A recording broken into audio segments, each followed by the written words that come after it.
समय जरूर लगेगा, परंतु यमुना जी का वो अविरल रूप दिल्ली को फिर से देखने को मिलेगा, ऐसा मैं विश्वास दिलाती हूँ। मोहल्लक के लिए क्या रहे, एक पोटा केबिन जो नाले के कोने पे रख दिया गया, जहाँ पे दिहाड़ी पे डॉक्टर बुलाया गया कि आपको पर मरीज 40 रुपए देंगे।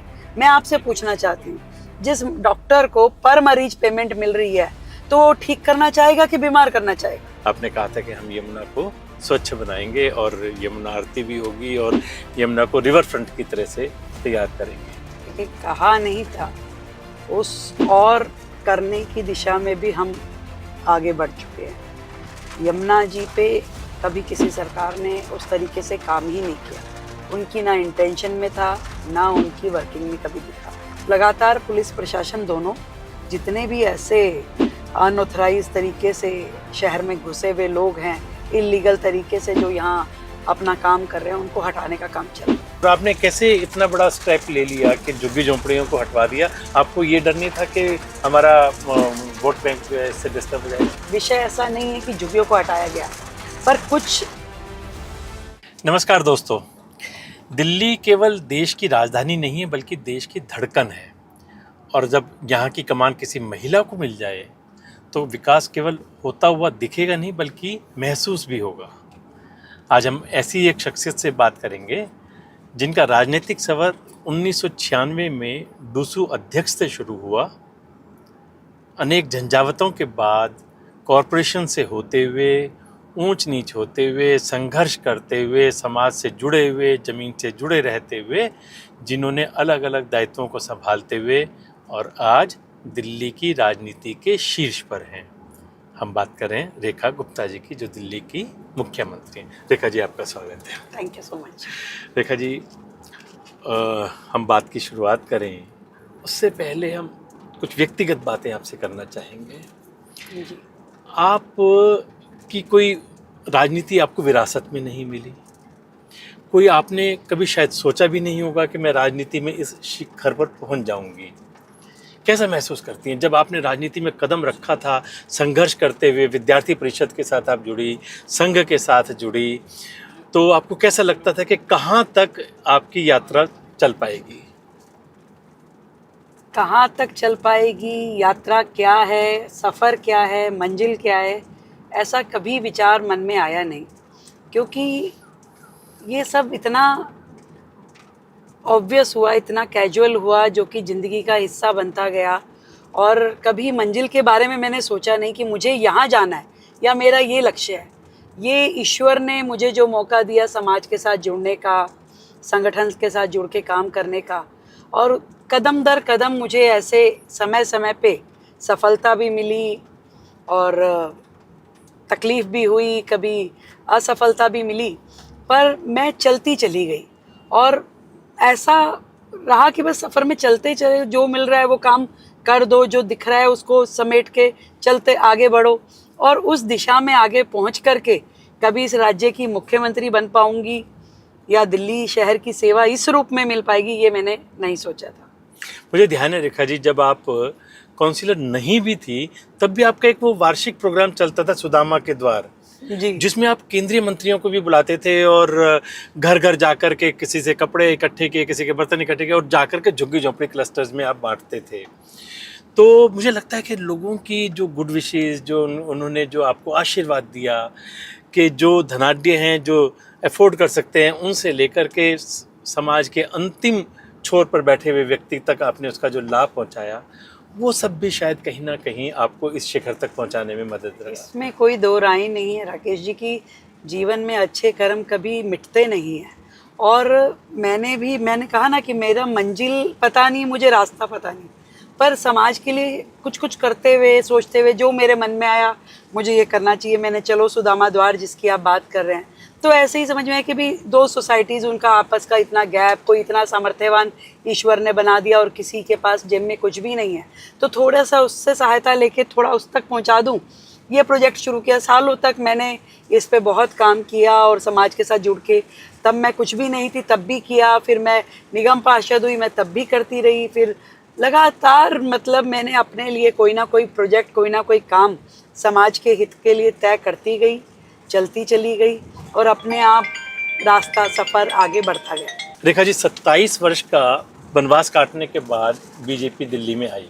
लोगों की बहुत बड़ी अपेक्षाएं हैं, बहुत सारी आशाएं हैं, और पिछले जो केजरीवाल सरकार का पीरियड रहा उसमें तो लोगों ने देखा कि दिल्ली का विकास जैसे रुक सा गया। फ्री बीज के नाम पर हर चीज़, बिजली, पानी और बाकी सब सुविधाएं फ्री दे करके उन्होंने विकास को तो गड्ढे में डाल दिया और केवल अपने वोट बैंक के लिए उन्होंने काम किया। अब जो लोगों की आशाएं, अपेक्षाएं आपके साथ में हैं, कैसे पूरा करेंगे इनको? मैं मानती हूँ कि दिल्ली में बहुत सालों तक काम ना होने की वजह से एक निराशा सी हो गई। कई बार मैं देखती हूँ कि उनकी उम्मीदें इतनी श्रिंक हो गई है, इतनी सिकुड़ गई है कि बड़ी बड़ी उम्मीदें लगाना उन्होंने सरकारों से छोड़ ही दिया। वो छोटी छोटी चीज़ों पे आ गए। मेरे घर के आगे की नाली ठीक ठाक बन जाए, मेरे गली के गड्ढे भर जाएं, मेरा सीवर ओवरफ्लो ना हो, ऐसी छोटी इच्छाओं पे दिल्ली का एक आम नागरिक आ गया था। पर मैं समझती हूँ कि समय के साथ जैसा अब हमें मौका मिला है और हम प्रत्येक समस्या के जड़ में जा कर के उसके समाधान के लिए ना केवल काम कर रहे हैं बल्कि उसका एक बेहतरीन तरीका जो हो सकता है, लेटेस्ट टेक्नोलॉजीज़ के साथ में दिल्ली की जनता को सुविधाएं मिले, बेटर फैसिलिटीज़ मिले, इंफ्रास्ट्रक्चर डेवलप हो, इन सब दिशाओं में हम लोग काम कर रहे हैं। बिल्कुल मिशन मोड पे सरकार चल रही है और स्वयं ज़मीन में खड़े होकर के एक एक योजना का क्रियान्वयन को चेक कर रहे हैं। मुझे लगता है कि समय के साथ दिल्ली उस घाव को भूल जाएगी और नए सवेरे की ओर देखेगी। रेखा जी, आपने जब चुनाव लड़ा तो आपने डबल इंजन की सरकार का बात की थी और आपको तो ट्रिपल इंजन की सरकार मिल गई। जैसे ही आपकी सरकार बनी, कॉरपोरेशन भी आपकी झोली में आ गई। तो अब तो पूरी तरह से दिल्ली आपके कंट्रोल में है और लोगों को बड़ी आशाएं हैं कि अब तो निश्चित रूप से विकास होगा। दिल्ली में इतनी सारी समस्याएं हैं, अगर हम एक एक करके बात करें तो सबसे पहले अगर हम पोल्यूशन को देखें तो दिल्ली गैस चैम्बर बनता जा रहा है। AQI जो दिल्ली का है, लोग मतलब जब कभी वो रेड में आ जाता है, कभी ऑरेंज में आ जाता है, बाहर निकलना मुश्किल हो जाता है, लोग बीमार होते हैं। तो सबसे पहले पोल्यूशन कंट्रोल के लिए आप कैसे क्या करेंगे? देखिए, क्या है कि पोल्यूशन के बहुत सारे कंपोनेंट होते हैं। डस्ट पार्टिकल एक कंपोनेंट है, व्हीकुलर पोल्यूशन दूसरा आपका है, और उसके अलावा जो बायोगैस जो हैं, जो पूरे इस एनवायरनमेंट में रहती हैं, जो खुले में लोग लकड़ी जलाते हैं, कूड़ा जलाते हैं, चूल्हा जलाते हैं, वो एक तीसरा पार्टिकल है।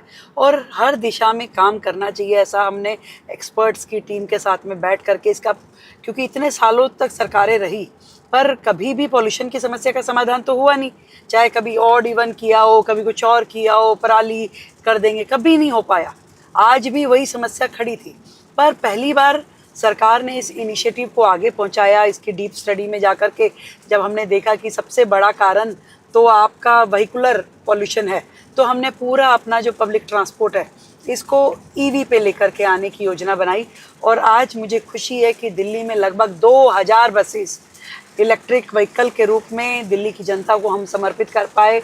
और इस साल के आखिरी तक और नए बेड़े हम जोड़ेंगे। और हमारी योजना ये है कि 2027 तक हम पूरी तरीके से अपनी पब्लिक ट्रांसपोर्टेशन को इलेक्ट्रिक पे लेकर के आएँ और जनता को भी प्राइवेट ट्रांसपोर्ट के लिए मोटिवेट करें कि वो लोग भी EV खरीदें। और इसी तरीके से मेट्रो का एक्सटेंशन जो है वो उसमें एक बड़ा इनपुट है। तो धीरे धीरे ट्रांसपोर्टेशन को सुदन करना, ग्रीन एनर्जीज़ पे लेके आना एक तरीका है जो हम कर रहे हैं। इसके अलावा जो डस्ट पार्टिकल है, पूरा का पूरा शहर जो है खुदा हुआ है, गड्ढों में है, धूल मिट्टी उड़ रही है, इसको सेटल करने के लिए हमने 1000 water sprinkler, anti smoke guns, उनकी तैनाती की तैयारी कर दी है, जो कि पूरे 12 महीने सड़कों पे रह करके इन डस्ट पार्टिकल्स पे काम करेंगे। जितनी शहर की हाई राइज बिल्डिंग है उनके ऊपर एंटी स्मोक गन लगाना हमने कंपलसरी किया। तो हर दिशा में हम लगे हैं और हमारी पूरी कोशिश है कि कैसे भी करके धीरे धीरे शहर का जो AQI है वो कम आए और इसमें हम बेहतरीन रिजल्ट दे सकें। आपने व्हीकल्स की बात की है तो डाटा ये कहते हैं कि जितने व्हीकल दिल्ली में हैं वो मुंबई, कोलकाता, चेन्नई तीनों के व्हीकल मिलाकर के भी उससे भी ज़्यादा है दिल्ली के व्हीकल। और यही वजह है कि दिल्ली में ट्रांसपोर्ट सिस्टम इतना ख़राब हो चुका है कि एक जगह से दूसरी जगह जाने में जहाँ 10 मिनट लगना चाहिए वहाँ कई बार आधा घंटा और 1-1 घंटा लग जाता है। जगह जगह ट्रैफिक जाम एक बहुत बड़ी समस्या बनी हुई है। अरविंद केजरीवाल ने एक फार्मूला निकाला था ऑड इवन का, पता नहीं कितना सक्सेस रहा कितना नहीं रहा। ये जो ट्रैफिक जाम की समस्या है इसके लिए कैसे क्या करें? देखिए, ट्रैफिक जैम का कहीं ना कहीं जुड़ाव वही है कि आपको दिल्ली की सड़कों से एक तो ट्रैफिक कम हो, यानी कि व्हीकल्स कम हो, वो देखना पड़ेगा। तो उसमें पब्लिक ट्रांसपोर्ट को बेहतरीन करके, उसको मजबूत करके, मेट्रो की कनेक्टिविटी से आपकी बसेस की कनेक्टिविटी, ई ऑटो, ये सब एक उसका समाधान है जो हम करने वाले हैं। और इसके अलावा भी कई बार दिल्ली की सड़कों पे जो ट्रैफिक हर्डल्स है, एक पत्थर पड़ा है, पड़ा ही हुआ है, कोई हटाने वाला नहीं है। कहीं बॉटल नेक है तो बॉटल नेक पे कोई वर्किंग करने वाला नहीं था। आपने फ्लाईओवर बना दिया, उसके नीचे जा कर के कहाँ गाड़ियाँ अटक गई, कोई देख ही नहीं रहा था। मल्टीपल जो एजेंसी सिस्टम है दिल्ली का, वो बहुत ही नुकसानदायक वो स्थिति थी। पर अब ईश्वर की कृपा से और दिल्ली की जनता के आशीर्वाद से जो ये सरकार बनी है, जिसमें सभी घटक जुड़ करके काम कर रहे हैं, आज डीडीए हो, एमसीडी हो, पीडब्ल्यूडी हो, एनडीएमसी हो, हर एजेंसी को हम बिठा के एटलीस्ट बात करने की स्थिति में है। हम उनसे बुला करके बात कर रहे हैं कि हमने पूरी दिल्ली के जितने भी ट्रैफिक हर्डल के पॉइंट्स थे, लगभग 550 पॉइंट हमने निकाले, कहाँ किस कारण से ट्रैफिक जैम होता है, उसके निवारण क्या क्या है। कहीं बहुत छोटा सा कुछ करने से ही आपका प्रॉब्लम सॉल्व हो रहा है, और कहीं पे आपकी बड़ी योजना है तो बड़ी योजनाओं का क्रियान्वयन हो और छोटी हर्डल्स को हटाया जाए। इस पे अब हम काम कर रहे हैं और धीरे धीरे दिल्ली को सूदन करने के लिए प्रक्रियाएं तेज हो रही है। अभी पिछले दिनों आपने कुछ झुग्गी झोंपड़ी क्लस्टर्स भी हटवाए, उसको लेकर के उसका राजनीतिक लाभ लेने के लिए आम आदमी पार्टी ने आंदोलन भी चलाया। झुग्गी झोंपड़ी क्लस्टर जनरली पॉलिटिकल लोगों के वोट बैंक होते हैं और किसी की हिम्मत नहीं होती कि उसको हटाए या उसको हाथ भी लगाए। और वैसे भी हम कई बार देखते हैं कि उनको क्लस्टर्स को हटा करके और उनको दूसरी जगह स्थानांतरित करते हैं, उनको फ्लैट देते हैं, लेकिन वो फिर दोबारा से कहीं ना कहीं झुग्गियों में आ जाते हैं। तो इसके लिए आप कैसे करेंगे, और आपने कैसे इतना बड़ा स्टेप ले लिया कि झुग्गी झोंपड़ियों को हटवा दिया? आपको ये डर नहीं था कि हमारा वोट बैंक जो है इससे डिस्टर्ब हो जाएगा? देखिए, एग्जैक्टली आप जो कह रहे हैं कि झुग्गियों को हटाया, विषय ऐसा नहीं है कि झुग्गियों को हटाया गया, पर कुछ ऐसे पॉइंट जो कोर्ट के आदेश के साथ और दिल्ली की पर्टिकुलर समस्या, जैसे 2-3 एग्जाम्पल मैं बताती हूँ। रेलवे लाइन पे बसे हुए मकान जो झुग्गी, अब रेलवे आपकी वहाँ से वंदे भारत चल रही है, आपकी बाकी ट्रेन चल रही है, आपको सिग्नल दिखाई नहीं दे रहा, और लोग रेलवे लाइन पे ऐसे घूम रहे हैं जैसे घर की बगल की गली में घूमते हैं। एक्सीडेंट होने का खतरा है, लोग बच्चे आ जाए, बड़ा आ जाए। तो कोर्ट के आदेश से ऐसी झुग्गी जो रेलवे फाटक पे बसी हुई थी उसको हटाया गया, उतना हिस्सा जो कि बिल्कुल ही क्लोज सर्किट में था रेलवे लाइन के। इसी तरीके से जो झुग्गी नाले के ऊपर बसी हुई है, नाला साफ नहीं हो पा रहा, ओवरफ्लो हो रहा है, वो भी उसमें मान लो कोर्ट के आदेश थे तो उनको हटाने का काम हुआ 2-3 जगह पे। या तीसरी कैटेगरी जिनको मकान दे दिए सरकार ने ऑलरेडी, आपको मकान मिल गए तो आपको वो जगह खाली करनी पड़ेगी। जब आपको सरकार ने इतने 50-50 लाख रुपए के मकान, 1-1.25 लाख रुपए की नॉमिनल फीस पे दिए हैं, तो इस तरह का है। अदरवाइज हमारा पूरी तरीके से दिल्ली की झुग्गी वासियों से वादा है कि आपको बेहतर सुविधाएं देते हुए आपको पक्के मकान देना हमारा कर्तव्य भी है और हमारी कमिटमेंट भी है, हमारा फ़र्ज़ भी है। और उसी दिशा में लगातार प्लानिंग हो रही है। जहाँ झुग्गी वहाँ मकान की बात भी हमने कही। अब उससे भी बेहतर और भी विकल्प की जो बिल्कुल ही आपकी पेरिफ्री में चीज़ें डेवलप हो सकती है तो वो भी हम कर लें। और क्योंकि कई बार क्या होता है, जहाँ झुग्गी वहाँ मकान के चक्कर में आपकी झुग्गी के लोगों को पहले कहीं ले जाना पड़ेगा, उनको मकान, तब वहाँ मकान बन पाएंगे। तो लोग उतना भी नहीं चाहते कि हम 2 साल के लिए वो जगह छोड़ के जाएं, पता नहीं कल को क्या हो जाए। तो और इसके समाधान, क्योंकि एक वाइड स्टडी है, दिल्ली में 675 झुग्गी क्लस्टर हैं, लाखों रेजिडेंट हैं, इन सब का समाधान क्या और क्या जो एलिजिबिलिटी है, वो एलिजिबिलिटी भी एक बड़ा इसमें क्वेश्चन मार्क है जो पहले कभी बनाई गई थी, कि जिसमें ये कहा जाता है कि 2015 से पहले का जो रेजिडेंट है उसी को मकान दिया जाएगा। तो कई लोग उस क्राइटेरिया में नहीं आ पाते हैं, वो छूटते हैं, तो वो हल्ला मचाते हैं कि हमें नहीं दिया जा रहा। तो समस्या है इस शहर की अपनी, है बहुत सारी है। कल कोई 2 महीने पहले आके बसा है, वो सोचता है मुझे भी इतना ही अधिकार मिला है जो 20 साल पहले से रह रहा है। तो दोनों बराबर तो नहीं हो सकते, तो फ़र्क तो आएगा। तो इसलिए एक कॉमन पॉलिसी, कॉमन योजना बना करके समाधान दिया जाना चाहिए जिस पे हम काम कर रहे हैं। दिल्ली की एक बहुत बड़ी समस्या है कि बांग्लादेशी घुसपैठिए जो दिल्ली में आते हैं, ये बांग्लादेशी घुसपैठियों के कारण से दिल्ली बहुत बड़ी समस्याओं से जूझ रही है, और ख़ासतौर से लॉ एंड ऑर्डर और क्राइम के कारण से। उनको आइडेंटिफाई करके बाहर भेजने का पिछले दिनों एक अभियान भी चला था, लेकिन बहुत कम संख्या में ऐसे लोगों को आइडेंटिफाई करके भेजा गया है। इसके बारे में कुछ आप लोग करने वाले हैं? लगातार कर रही है पुलिस और प्रशासन, दोनों मिलके लगातार इस विषय पे काम कर रहे हैं। और ऐसे लोग जो आकर के बेतरतीब तरीके से शहर में कहीं भी घुस गए हैं और पूरी शहर की व्यवस्था को बिगाड़ रहे हैं, वो कहीं घर बना लिया, कहीं कुछ नकली डॉक्यूमेंट बना लिए, कोई कुछ भी जो उनको रोज़गार समझ में आता है उसमें घुस जाते हैं। तो कुल मिला करके जो हमारे राज्य के लोगों के लिए रिसोर्सेज हैं, जो साधन हैं, उनका उपयोग बट जाता है और सुरक्षा को भी खतरा होता है। तो लगातार पुलिस प्रशासन दोनों जितने भी ऐसे अनऑथराइज तरीके से शहर में घुसे हुए लोग हैं, इलीगल तरीके से जो यहाँ अपना काम कर रहे हैं, उनको हटाने का काम चल रहा है।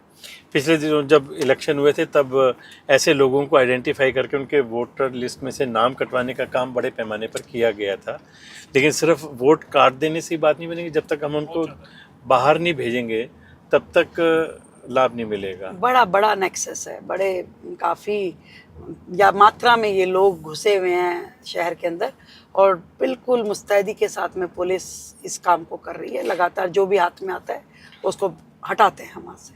और कुछ तो उन्होंने ना जी पॉकेट आइडेंटिफाई कर ली हैं कि यहाँ पर हमें मेजोरिटी में रहना है, और वहाँ पर हिंदुओं का रहना मुश्किल हो जाता है, और वो हिंदू अपनी प्रॉपर्टी उन्हीं मुसलमानों को, उन्हीं बांग्लादेशी को बेच करके ट्रांसफ़र हो जाते हैं। उसके कारण से और ज़्यादा समस्याएं आती हैं। ये भी समस्या है, और मुझे लगता है कि आने वाले समय में इस पे और भी ज़्यादा नकेल कसी जाएगी, और इस समस्या को धीरे धीरे हम समाधान की ओर लेके जा पाएंगे। रेखा जी, दिल्ली में वैसे हम मानते हैं कि शिक्षा एक व्यवसाय नहीं, एक सेवा का काम है, लेकिन दिल्ली में बहुत सारे लोगों ने शिक्षा को व्यवसाय बना लिया है, और फीस ना देने के कारण से बच्चे को स्कूल से बाहर निकाल देना, उसको पनिशमेंट देना, उसको एग्ज़ाम में नहीं बैठने देना, इस तरह की बहुत सारी शिकायतें आपके पास भी आ रही होंगी, और ये एक बहुत बड़ी समस्या बन चुका है। तो ये एजुकेशन सेक्टर को कैसे इसको कंट्रोल किया जाए? देखिए, क्या है कि दिल्ली के जो प्राइवेट स्कूल्स हैं, उनके लिए फ़ीस बढ़ाने के लिए या कोई एक प्रोसीजर क्या होना चाहिए, उसके लिए दिल्ली में कोई कानून है ही नहीं। दिल्ली जो है 1973 के दिल्ली स्कूल एक्ट से गवर्न होती है, और उस कानून में कहीं पे भी नहीं लिखा कि दिल्ली के स्कूलों को फ़ीस कैसे बढ़ाई जानी चाहिए। तो एक ही लाइन लिखी है कि आप फीस बढ़ाइए और डायरेक्टर एजुकेशन को बता दीजिए।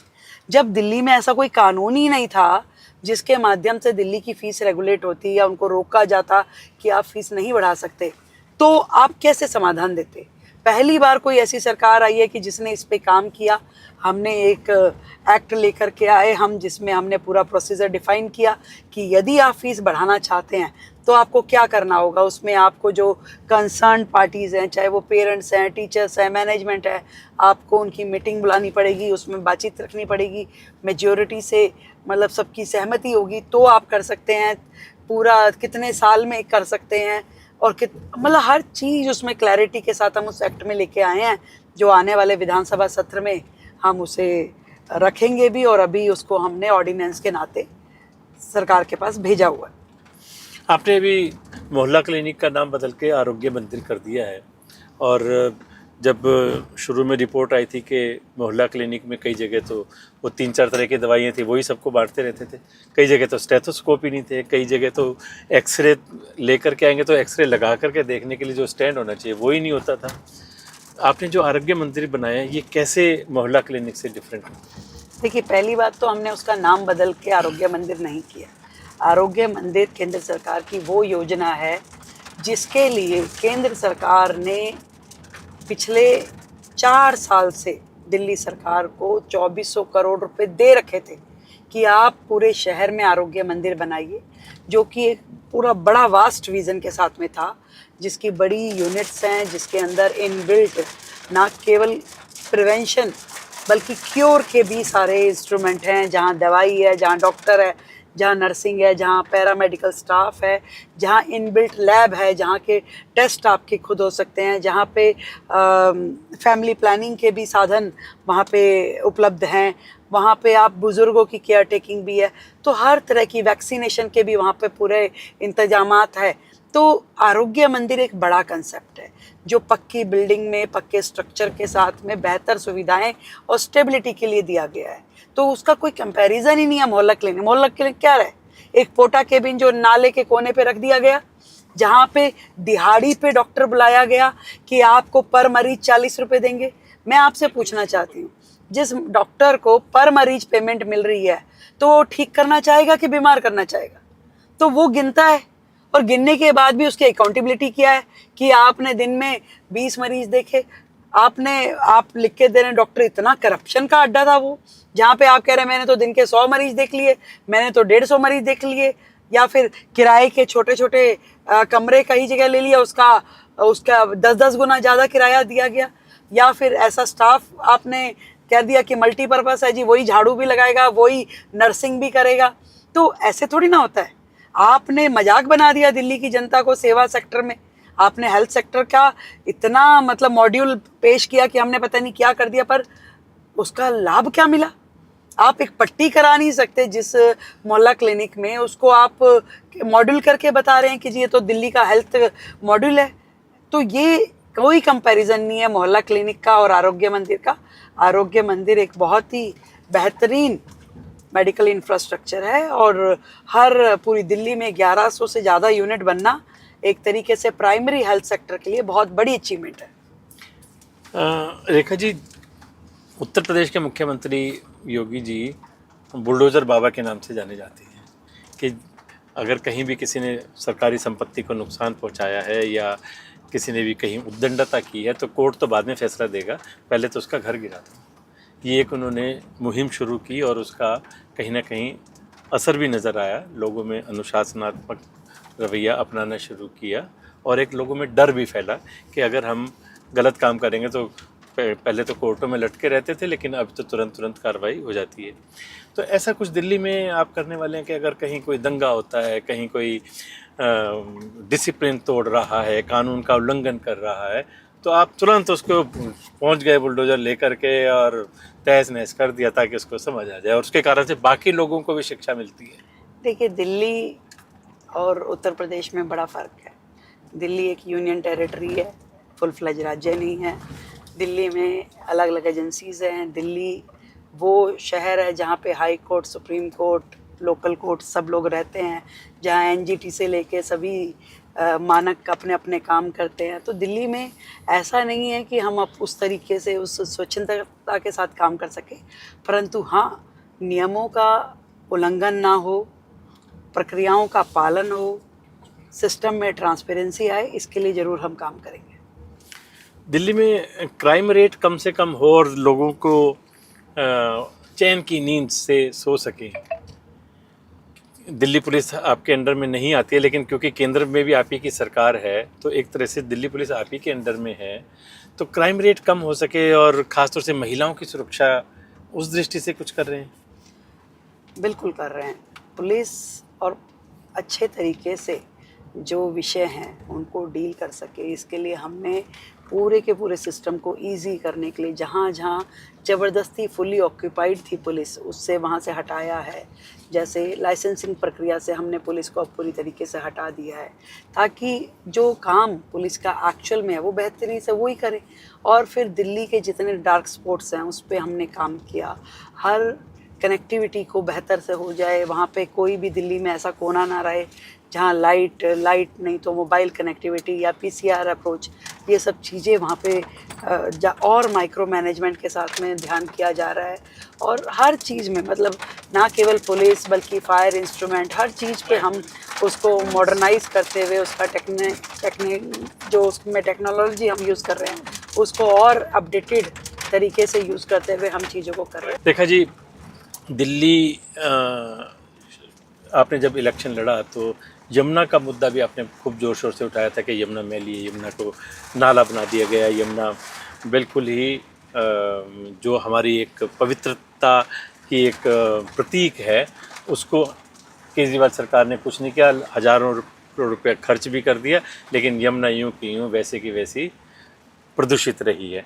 आपने जब अपने शपथ ली उसके तुरंत बाद आप लोग यमुना आरती के लिए भी गए थे और आपने कहा था कि हम यमुना को स्वच्छ बनाएंगे और यमुना आरती भी होगी और यमुना को रिवर फ्रंट की तरह से तैयार करेंगे। देखिए, कहा नहीं था, उस और करने की दिशा में भी हम आगे बढ़ चुके हैं। यमुना जी पे कभी किसी सरकार ने उस तरीके से काम ही नहीं किया। उनकी ना इंटेंशन में था, ना उनकी वर्किंग में कभी दिखा। यमुना देश के लोगों की आस्था का प्रतीक है, एक हमारा इतिहास का गौरव भी है और परंपरा का प्रतीक भी है। इसे साफ करना, इसको अविरल इसका रूप होना हमारी बहुत बड़ी प्रतिबद्धता है और लगातार हमने सरकार बनते ही इस और काम करना शुरू किया। वो सारी चीज़ें जो यमुना की सफाई के लिए ज़रूरी थी उसको हमने लागू करना शुरू किया। ये ध्यान में आया कि लगभग 200 नाले ऐसे हैं जो किसी ना किसी रूप में जाकर के यमुना जी में सीधा गिरते हैं, बिना किसी सफाई के, बिना किसी डिसल्टिंग के। तो यमुना को साफ़ करना है तो उन नालों को टैप करना ज़रूरी है, उन नालों की सफाई ज़रूरी है, उस नालों को साफ़ करके उसका बीओडी लेवल ठीक करके उसमें गिरना चाहिए। आज तो पूरा का पूरा दिल्ली शहर ऐसा है जहाँ पे आधी से ज़्यादा आबादी तो बिना सीवर लाइन के रह रही है। जहाँ शहर में सीवर नहीं है, जहाँ सीवर का पानी नालियों में बहता है, नाली यमुना जी में गिरती है, उसके लिए सफाई अभियान के मानक क्या हों, ये भी अपने आप में एक बहुत बड़ा काम था जिस पे हम लगातार काम कर रहे हैं। हमने दिल्ली के जितने बड़े नाले हैं उन पे टैप करने का काम फेजेस वाइज शुरू किया है। हम नए एसटीपीज़ जो डिसेंट्रलाइज एसटीपी हैं, सीवेज ट्रीटमेंट प्लांट, हम वो लगा रहे हैं। जो वर्तमान के एसटीपीज़ थे उनको रिवाइव कर रहे हैं, क्योंकि 38 एसटीपी दिल्ली में थे परंतु काम उनमें से 10 भी नहीं कर रहे थे। आपका पूरा का पूरा नाले का सीवेज जैसा का ऐसा चल रहा था। समय जरूर लगेगा परंतु यमुना जी का वो अविरल रूप दिल्ली को फिर से देखने को मिलेगा, ऐसा मैं विश्वास दिलाता हूँ। देखा जी, आपसे विकास के अलग अलग मुद्दों पर हमने बातचीत की और आपका थॉट बड़ा क्लियर है, आपका विज़न बड़ा क्लियर है कि किस डायरेक्शन में हमें जाना है और किस समस्या को हमने कैसे हल करना है। अब मैं 2-3 चीज़ें आपसे ऐसी पूछना चाहता हूँ जो जिनका जवाब आप देना चाहें तो दें, नहीं देना चाहें तो आप टाल भी सकती हैं। आप जब दिल्ली के चुनाव बीजेपी जीत गई तो मुख्यमंत्री का सिलेक्शन होना था, आपसे सीनियर भी बहुत सारे लोग थे, लेकिन उनको इग्नोर करके आपको मोदी जी ने दिल्ली की कमान दी। बहुत कुछ सोच समझ करके ही किया होगा, क्योंकि वो जो विज़न है उनका, जिस ढंग से वो देश चला रहे हैं, वो अपने आप में अद्वितीय, अकल्पनीय है। लेकिन मुख्यमंत्री बनने के बाद में आपको लगा कि कुछ लोगों के मन में जेलसी रही होगी, कुछ लोगों के मन में एक भावना ये रही होगी कि मुझे मुख्यमंत्री बनना था और बन गई ये, तो मैं क्यों कोऑपरेट करूं? इस तरह का आपका अनुभव रहा? देखिए, आपके बातों में 3-4 तरह के सवाल हैं। क्यों बनाया ये तो पार्टी जाने, पर बनाया है इसलिए मेरा फ़र्ज़ है कि मैं अपना मैक्सिमम आउटपुट दूं, अपने बेस्ट एफर्ट्स लगाऊं, ईमानदारी और शिद्दत के साथ में दिल्ली की जनता का सेवा करूं। और जहां तक बाकी साथियों की बात है, उनके सहयोग की बात है, तो मैं इतना ज़रूर कह सकती हूं कि ये टीम मोदी है। निर्णय जब पार्टी ने किया है उसके साथ में चलना और पूरी तरीके से उसे सफल करना, ये भारतीय जनता पार्टी की रीति नीति है। और हम सब लोग मिलकर के एक ही मिशन पे काम कर रहे हैं कि विकसित दिल्ली, विकसित भारत, बेहतरीन दिल्ली, स्वच्छ दिल्ली, हरित दिल्ली, और दिल्ली की सभी आशाएं आकांक्षाएं पूरे करने के लिए हम सब दिन रात मेहनत कर रहे हैं। आपको नहीं लगता कि किसी तरह की कोई जेलसी या कोई इस तरह की हीन भावना या 1% भी ऐसा महसूस नहीं कर सकता। सबका सहयोग आपको पूरा मिल रहा बहुत है? ही ज़्यादा, बहुत ज़्यादा। चलो, हमारी बहुत बहुत शुभकामनाएं आपके साथ। आपने बहुत सारी बातें कही और दिल्ली की आशाएं और अपेक्षाएं आप निश्चित रूप से पूरी करेंगी। इसी शुभकामनाओं के साथ आपने समय दिया, बहुत धन्यवाद। Thank you. दोस्तों, नेतृत्व वही होता है जो जनता के बीच से निकले और जनता के लिए काम करे। रेखा जी उन्हीं नेताओं में से हैं जो एक क्लियर विज़न और एक क्लियर थॉट के साथ में एक मिशन के रूप में काम में लगी हुई हैं। दिल्ली की जनता की आशाएं और अपेक्षाएं उनसे बहुत हैं और हम उम्मीद करते हैं कि जिस तरह से वो मिशन मोड में काम कर रही हैं वो आशाएं उनकी निश्चित रूप से पूरी होंगी। हमारी उनके लिए बहुत बहुत शुभकामनाएं। नमस्कार।